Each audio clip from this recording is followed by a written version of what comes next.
Twitter is a very influential website. A lot of the media and what's cool and hip comes from Twitter, as well as some guidelines as to what's okay and not okay to say online. The impact and influence of Twitter is undeniable. And it can be good. You can be educated about new things, whatever that may be. A lot of content creators can make a living through Twitter, whether that be commissions, networking, connecting with their audience. I mean, who doesn't love a funny tweet or a banger meme? But as Bobby Shmurda once said, with great power comes great responsibility. You see a Buddhist monk on the top of a mountain. He's like, balance and is yin and yang, except the yin definitely outweighs the yang on Twitter. All the media companies, any type of big figure has their ear right next to Twitter, and they just echo and repeat whatever is popular on Twitter, which a lot of the time is stupid, dumb bullshit. People on Twitter see a tweet with 100,000 likes and think, how could such an irrelevant small person like me achieve such a crazy feat like that? And it's not just a matter of, okay, I want 100,000 likes, I get it like that easy. It's that the people that really pop off, a lot of them are just random people nobody knows. And essentially what I'm getting at is, yes, your friend with one brain cell that should never be able to speak, his tweets can pop off. A dude that murdered 7 people in cold blood, that's his hot take you're reading right now. Yes, even you, random Joe at home. And with a lot of these tweets that really pop off that are a take, these people ride and die by these. Like, they apply these take tweets to every single situation possible, regardless of context. A tweet could be murdering bad, 100,000 likes, the person reading it thinks, wow, it's a lot of people like that tweet, so I guess murdering's always bad. Next thing you know, somebody's trying to kill him, and then he recalls that one tweet that's like, wait a minute,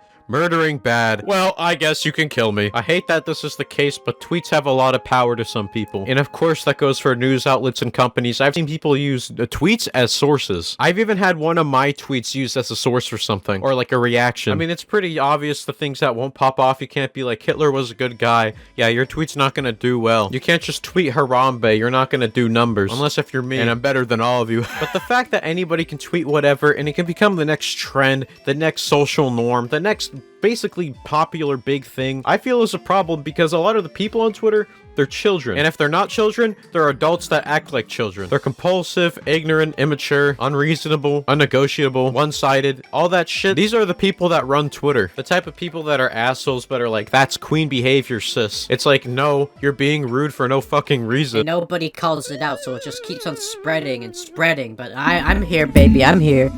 These motherfuckers spend 2 weeks on Twitter, 2 weeks, and then they think they're Malcolm X or Dr. Umar. It's really just one massive circle jerk. I'm not saying this for comedic effect. I rarely, very, very rarely see civil conversations. Like, I don't even think I see them. They're always rude, snarky, sarcastic, douche responses to everything. And it's not trolling. It's not we do a little bit of trolling. These people are just assholes. A lot of them say or they think they're about that whole social justice shit, but then you realize it's really, they just love drama. They like hopping on these bandwagons. Like, yes, I mean, you could deal with all the racist shit that's under any Black Lives Matter post, but instead you focus on what a YouTuber said 10 years ago. You're a very good person. Here's an award for being such a good human. These childish fucks, you know what they'll do? They'll try to cancel people for being manipulative while simultaneously being manipulative themselves. If you guys don't unfollow Schlatt in 3 fucking minutes, I'm going to soft block you and expose you to everyone that you still follow this person. I am definitely not manipulative or controlling at all. Guys, I'm a good person. I'm really passionate about what I stand for. Another general rule of thumb on Twitter is that facts genuinely don't matter. And I'm not saying this like a retarded conservative Ben Shapiro, but like somebody could have Tourette's and they could say slurs even if they don't mean to, and people on Twitter would still try canceling them. If you defend them and be like, hey, they can't really control that, people on Twitter be like, oh, you're an apologist or sympathizer. And that's what people do a lot on Twitter. They just throw around buzzwords like it's fucking nothing. These words have no meaning, but it doesn't really matter if they're in the right. As long as they look morally correct, then that's all that matters. If I had $1 for every time a child called somebody racist and a Nazi when they're not, I'd probably have a lot of money. Another example of facts not really mattering is like a child is trying to ruin your credibility, which I've seen a few times. You call them out and then they pull out the I'm just a kid, you're sending harassment my way card,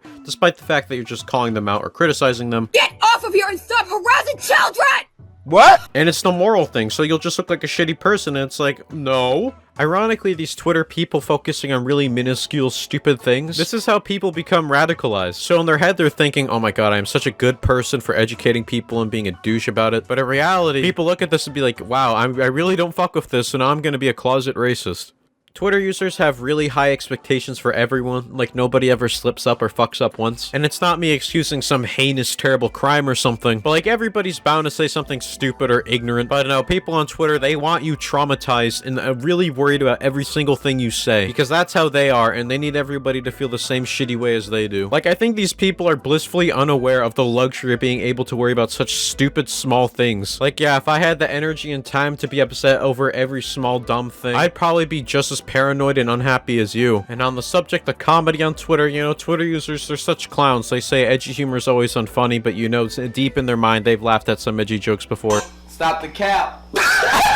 You know, not everybody finds random derp XD humor funny, don't get me wrong, I love it, but I refuse to act like a perfect angel like all these people on Twitter do, because you know they eventually get exposed for doing some heinous, terrible thing. But no, they're such a wholesome small bean, they would never. Oh, he's a pedophile.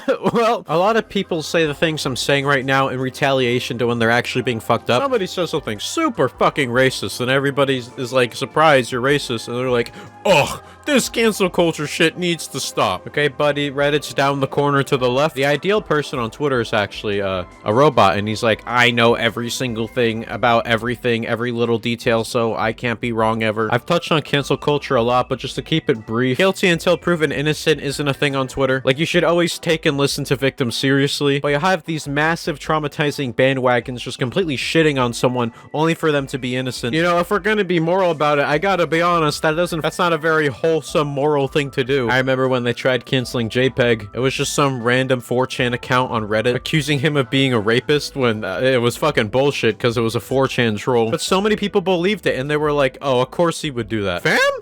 You for real? What kind of high horse are you standing on to say shit like that? I mean, what? Are your parents never like, don't trust everything you read on the internet? I know in my sector of the internet, standing's not very cool, but I think it's fine unless if you cross a line, which people on Twitter constantly do. See, one of my favorite things on Twitter is somebody says something really stupid, and then they're like, oh, the incels and men are mad again. Oh, you got me. Alright guys, who gives better head? This random hooker I found, or all the YouTubers sucking off Minecraft YouTubers in their replies? But not all big take tweets are bad. For example, this one's really true. I see 1,000 tweets every day that are like that ADHD moment when you cut your toenails while listening to music. People on Twitter are very pathologically obsessed with disorders and labels. They think every single thing they do is a symptom of ADHD. This is a pure neurodivergent moment when you eat junk food. Guys, fancy that? Junk food being a comfort food? I mean, come on.